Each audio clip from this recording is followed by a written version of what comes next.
This fire that St. Paul had started was going on to the Corinthians. Those infamous Corinthians. Not every church gets such long letters as they did. To understand the story of the Corinthians, you have to understand the wealth and the power that was there. Those forces of evil that were setting themselves up like pawns to greet St. Paul upon his arrival. When you get there, you see their Acropolis, even higher than the one in Athens. It's intimidating. There's no such thing as an understatement in Corinth. You can see those famous Corinthian columns, the most extravagant of all of the columns. St. Paul knew that he couldn't come to a city like this and expect to make much money. He knew that he would not be taken seriously in a city where deceit and lies are seen as a human virtue, where power and pride took the place of humility. So St. Paul arrived and started to build tents. This is how he was going to make his living. He wasn't going to charge the Corinthians a thing. In these letters, we see that St. Paul is a father who is longing to be loved by his children, not for the sake of his own human feelings, but so that they might be saved. He says to them, "Shall I come to you with a rod or with love and a spirit of gentleness?" Their disobedience would only increase his pain. Their acceptance and their joy would be his joy. We might be cast away by those we want to love, but we know that love is patient and hopes all things. St. Paul would say that he was like the unprofitable servant who only did what he had to do. But Jesus worked powerfully, even with that small seed of faith in his heart. Imagine the goodness that can come across the world if we allow Christ to work in us. If we surrender our lives to Him, give Him our aspirations, all of our desires, our very selves, He will do wonderful things. Let us not be fulfilled by the things of the world, for we would be selling ourselves short. But let us look to Christ with full confidence, for He will help us finish the race and keep the faith. If the city of Athens evoked vanity, how much more did Corinth?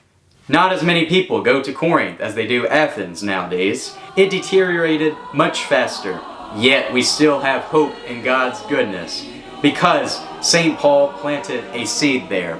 The fact that a church in Corinth today remains at all is a testament to God's faithfulness. This church itself is right across from the temple to Apollo, which is broken. Back in Athens, the Greeks said that there was a greater god than Apollo, Zeus. What about his temple? It is only a bunch of columns. Those first Olympic Games that took place there for the glory of man, where are they now? Maybe in a different part of the world, but they are no longer there. In the end, even if there was no longer a church standing in Athens or in Corinth, the Christian faith works when it is not seen. The seeds that St. Paul had planted would still be sprouting in the hearts of men.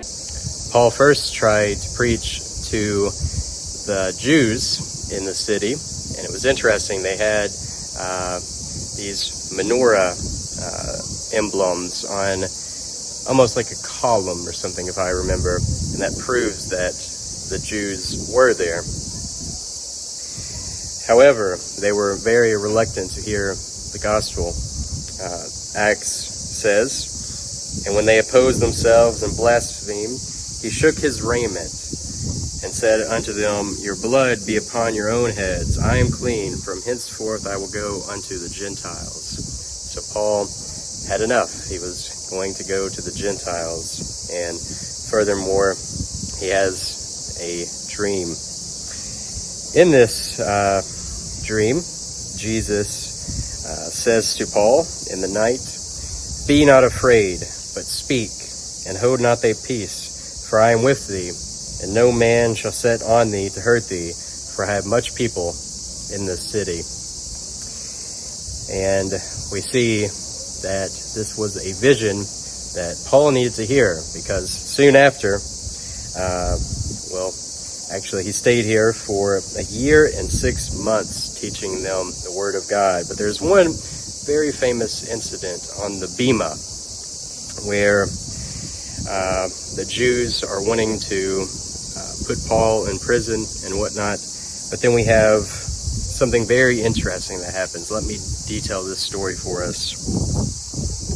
And so the Roman Gallio, let's repronounce that again, was the deputy of Achaia.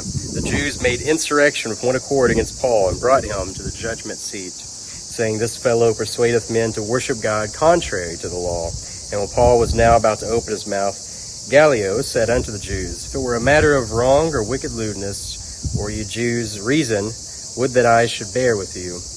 But if it be a question of words and names and of your law, look ye to it, for I will be no judge of such matters." And he drave them from the judgment seat. Then all the Greeks took Sosthenes, the chief ruler of the synagogue, and beat him before the judgment seat. And Gallio cared for none of those things.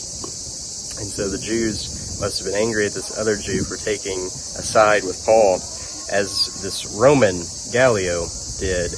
And Paul, of course, a Roman citizen, had special privileges. That's why he was not crucified, which was a punishment reserved for people that weren't Roman citizens, like St. Peter. But Paul was actually beheaded because of this Roman citizenship. However, this is the end of this story in Corinth. Continuing, and Paul after this tarried there yet a good while, and then took his leave of the brethren, and sailed thence into Syria, and with him Priscilla and Aquila, having sworn his head in Cenchreae, for he had a vow, and he came to Ephesus. Okay, so that's the end of this part of the story.